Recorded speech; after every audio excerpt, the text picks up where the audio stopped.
Hi everyone, it's Linda and Michelle. Hi. And here we are on a rainy Yes, it Saturday is. afternoon. Very rainy. Went into the movies, the sun was shining, it was 74 degrees, it was beautiful. Here we No go. jacket needed, and came out into the cold rain. And the movie we went to see was called After Death. Mm-hmm. And it was more or less a documentary on near-death experiences. Mm-hmm. It went into a lot of research that is being done, books that have been written, and stories that were told. So that's basically the kind of movie it was.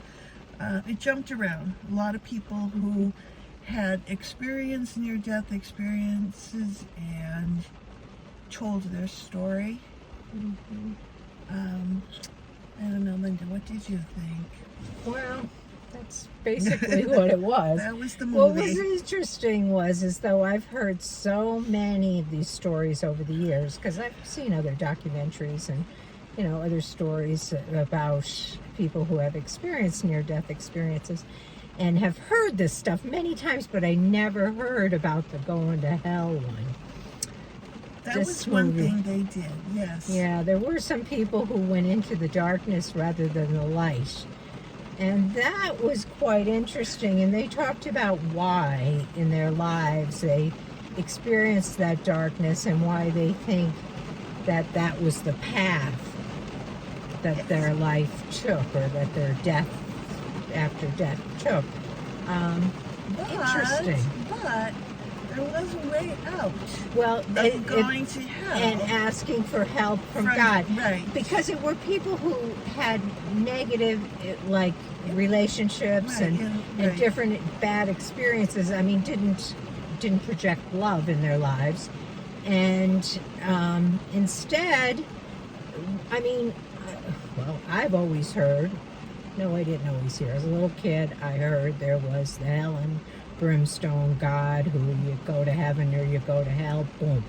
As an adult, I've learned that's not true. God is all forgiving and, understands that things happen in life. And so I kind of got the feeling that this is what they were experiencing, was a God who understood why their lives took that path. And although they needed to pay some consequences, which was to go to hell, there was brightness once they realized that that was where their life had taken them. They asked for forgiveness. for help and forgiveness, and it was granted to them.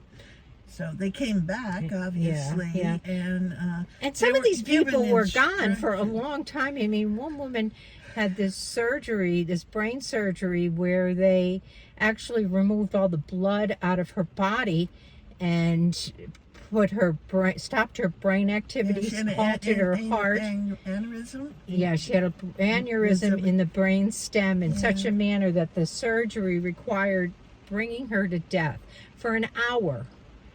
And it was interesting because then it had her relating what they did to her. Well, she supposedly was technically dead. Yeah. Because they took all her blood she woke up in the ICU after the surgery and told the surgeons what they did.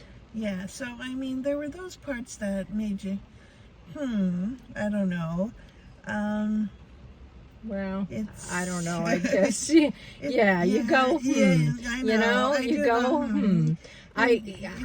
I'm a little Catholic girl. I went to Catholic school. I believe in heaven and hell and purgatory and limbo for those who weren't baptized and all those kind of things. I could understand that, but the part that I don't quite understand is I don't think people, when they do die, they have the ability to, this near-death experience, I find it very difficult to understand, that they would come back and talk about it. And relate it. Yes. Well, yeah, but if you heard most of them, they said they didn't talk about it for the longest time because people thought they were in a straitjacket. Even feel that that's what they experienced. So that's the part that I think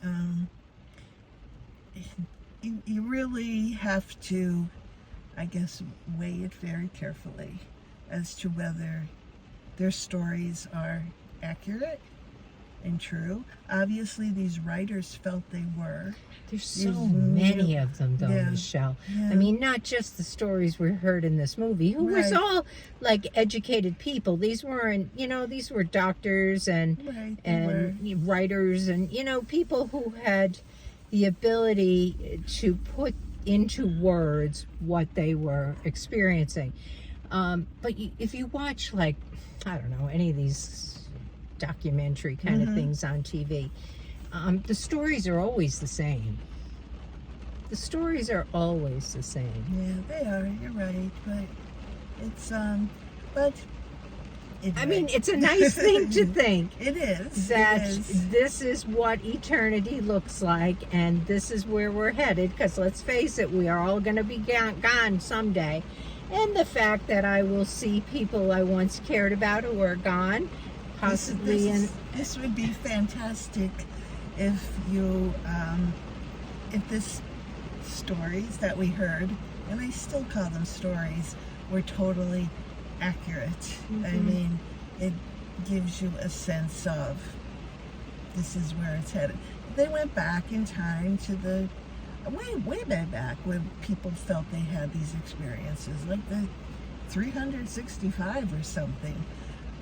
They were documented, some of these experiences that people talked about and wrote about back then. just an amazing stories, though. Like, I don't know. Well, they were. And They I were- remember they were one very- time seeing something about done by a physician who tried to document how when brain activity stops, light enters the brain or something, and how try to find a medical explanation for what people experience, but there's no explanation for someone who can tell you what went on during when they were the time that they were supposedly clinically dead.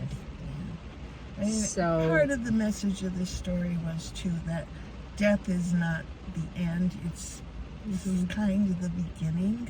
And interesting, at the end they put up a suicide message, and Yeah. I thought that was kind of needed, because somebody Yeah, might I see this think and that's- think this is a better way to. Right, life is going to be so much better. The way so many of these people described it. I mean, your senses were on fire, and you just became like a new person. But another thing too, they said that they returned. These people were returning Yes. because they had purpose left. There was something they Yes. needed to do yet. There was still purpose to their And life. a big part of that purpose was love. Mm-hmm. That was the message, which has always been the message Yeah. of religions. You know, if that's what we're basing Well, this I on. mean, I think it's not even just religion. It's humanity. just yeah. Yeah, humanity. So anyway, that was So our that was story. it. Yeah. And how would you rate it? hey, this is a hard one for me to Yeah, rate. me too. I'm not quite sure. I mean, the fact that it was interesting, Mm-hmm. and I didn't fall asleep, and I the stories caught my Mm-hmm. interest. What was happening? I'd probably give it a 5. Okay. See, I was thinking more like a 7. Were you? Yeah. Yeah, that's Okay. That's what you got. what I got. I got a 5. You got a 7. That's okay. All right. That Tell us what you think.